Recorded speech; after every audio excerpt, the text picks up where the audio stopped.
Great evening po sa lahat ng aming mga viewers and welcome to my vlog. Hi guys! Welcome to my video. Hi guys, meron pala akong gagawin ngayon. Magmumukbang tayo ng early dinner. Hi guys, meron akong ipapakita sa inyo. Ito nga pala yung yan. Ultra H2 molecular hydrogen. Healthy po yan sa ating katawan. Yan po. Kapag, yan po, yan. Generating energy molecular hydrogen water by Ultra H2, making your water in your body ultra healthy. Yan guys, 5 minutes po yan na nagki-create po siya ng bubbles from here. Para siyang bukal nung sinaunang panahon.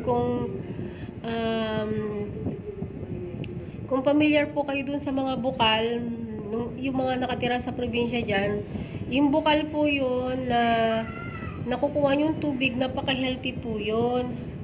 Napapalibutan po kasi siya ng mga puno, kaya nag-create po siya ng water sa ilalim, yung tuburan na tinatawag, at pag lumalabas na yung tubig ay napaka-healthy, galing po yung kasi sa mga puno.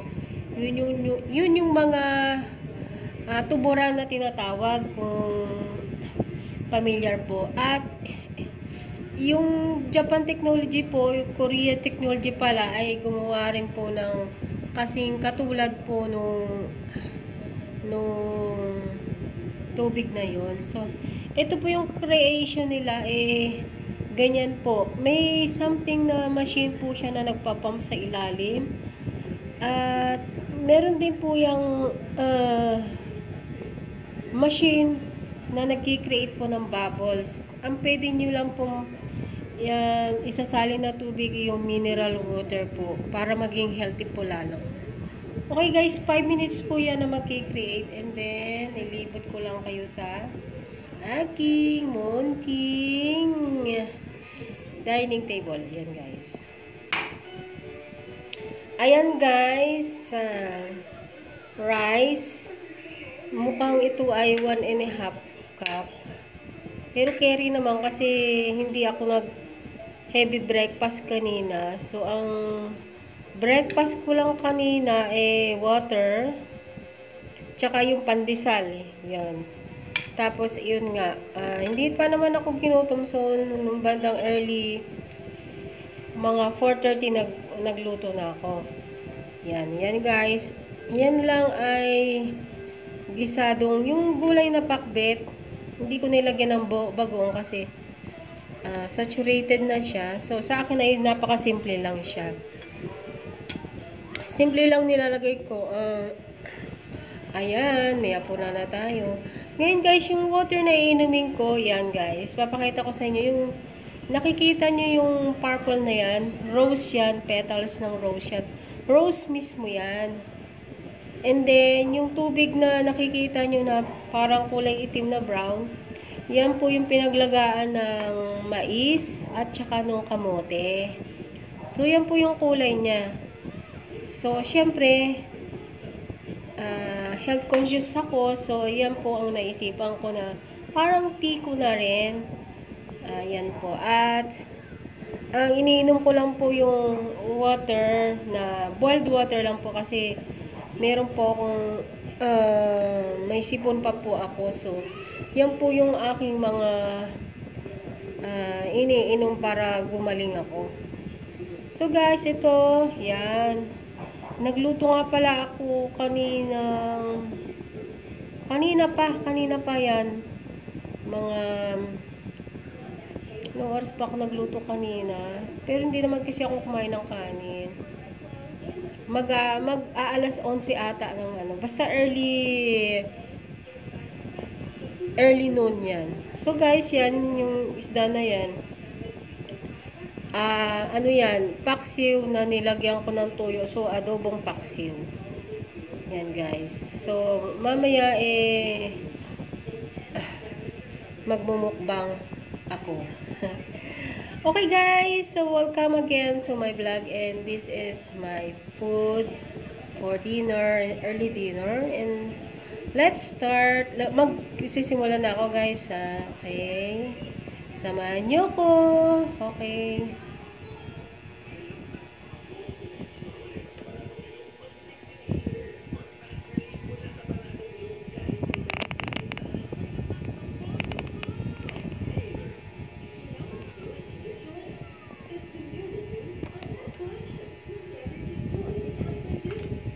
Ayan guys, okay, start na tayo. Start na pala ako. So yan. Generation completed. Yan na guys, tapos na siya mag-create ng bubbles. Ayan, tapos na siya mag-create ng bubbles. Ayun, namatay na siya. Yan, namatay na siya, wala na siyang ilaw. So yan, sinishare ko lang sa inyo para maging malusog po tayo sa araw-araw at malabanan natin yung mga antioxidant na nasa paligid, especially yung mga nasa pollution. Malapit sa pollution po malapit po yung pagbuga ng mga sasakyan, yung mga ganyan. Pero dito po sa lugar namin ay medyo malayo kami sa highway. So, ang matatanaw mo lang, mga green fields. Yan. So guys, start na ako, ha. Ayan, nakikita nyo yan guys, ha. Sarap. Yun lang uli ako nakabalik sa aking pagbablog. Kasi napaka-busy ko at yung cellphone ko na ginagamit ay nag-shutdown siya mag-isa. So, hindi ko na siya nagamit. Ayan na.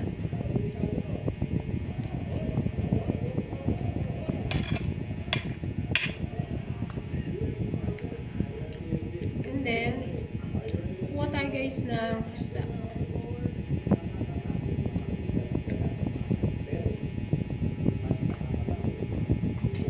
Ayan guys, ha. Yung sabaw niya, yung pinakapaksiw, masarap yan. Ayan. See guys? Sarap siya.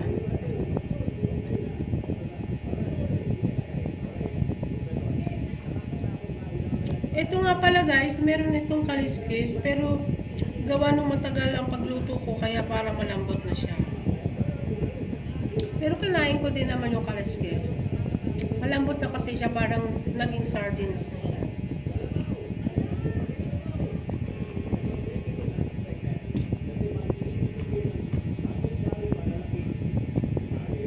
Ayan guys, ito nga pala, nilagyan ko siya ng luya. Sagana sa luya. Ayan. Ayan guys, ha.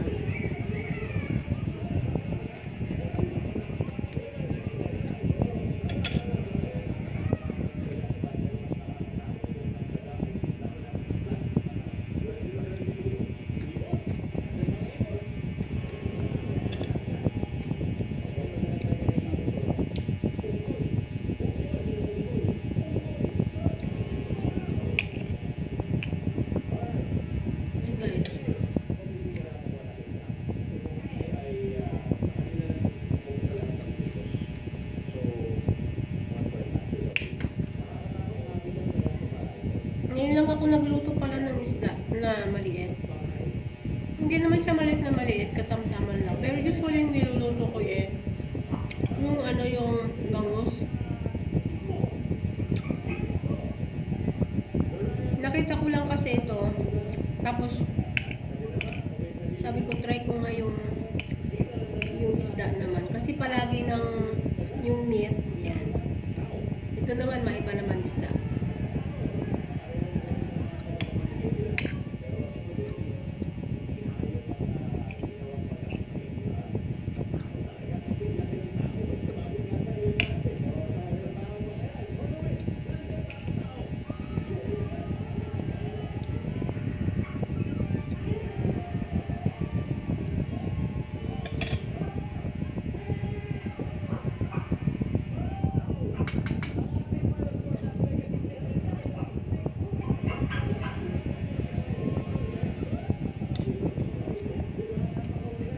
Guys, baka mainip kayo ah. Yan. Sabayan nyo na lang ako. Kain din kayo.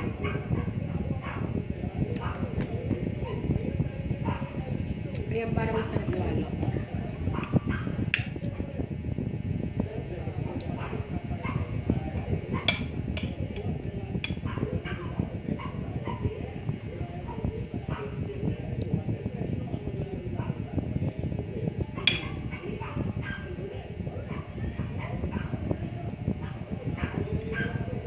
Tinik lang guys ang iniiwan ko kasi ito.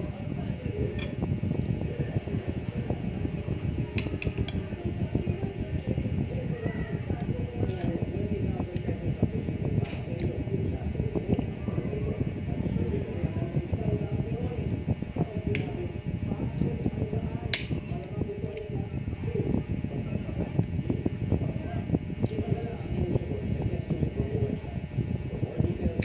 Yung guys, tatalong nakikita nyo ito.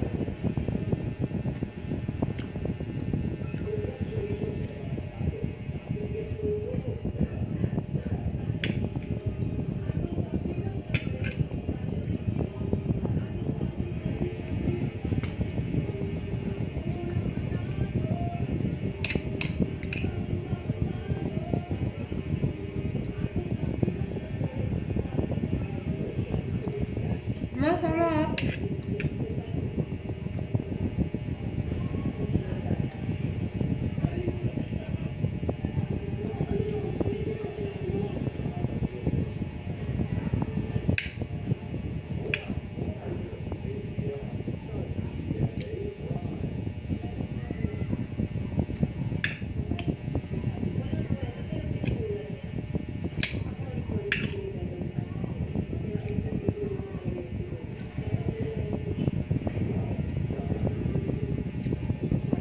Guys, inom ako ng rose tea.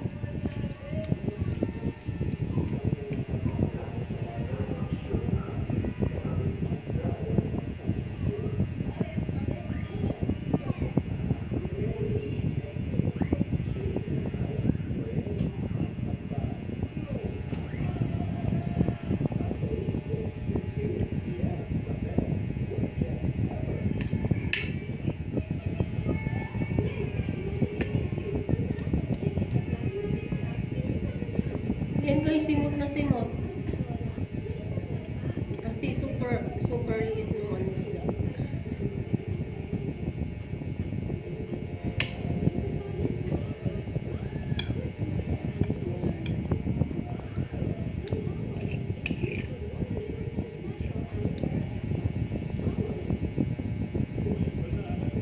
Pagkabi ko lang yun yan.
guys, malapit na maubos.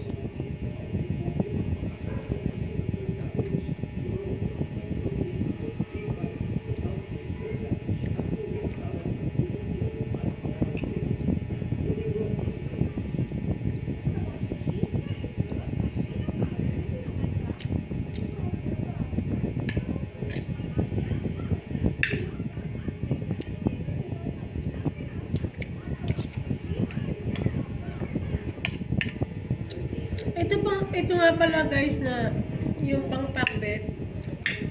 Yung gulay niya is sigarilyas, talong, kalabasa. Yun, parang tapos ang ampalaya. Ayan.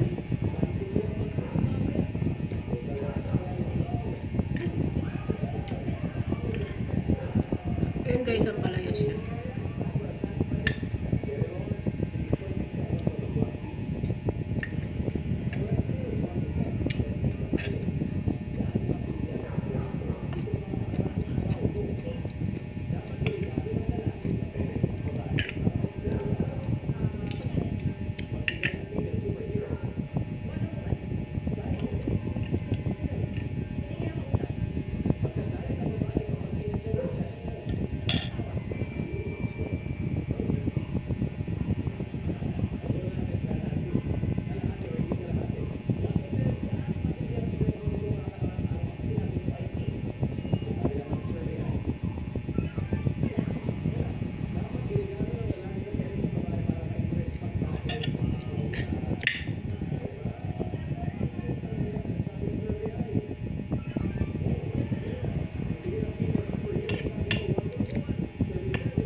Ayun guys.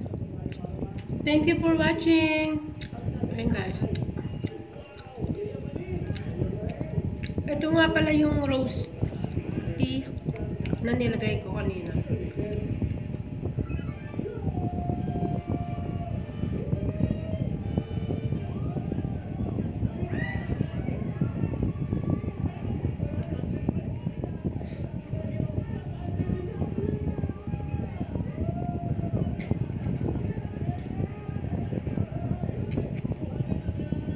Ayan guys, thank you for watching and don't forget to like my video. Yan guys. It's empty na. Yung natitira na lang yung rose niya. Pero gawa nung mainit na mainit kasi yung tubig kanina, na-absorb niya na yung kanyang katas. Yan. Yan guys. Thank you. May natira pang isa kasi hindi ko na talaga kaya. Ayan. Siguro papak ko na lang yan mamaya.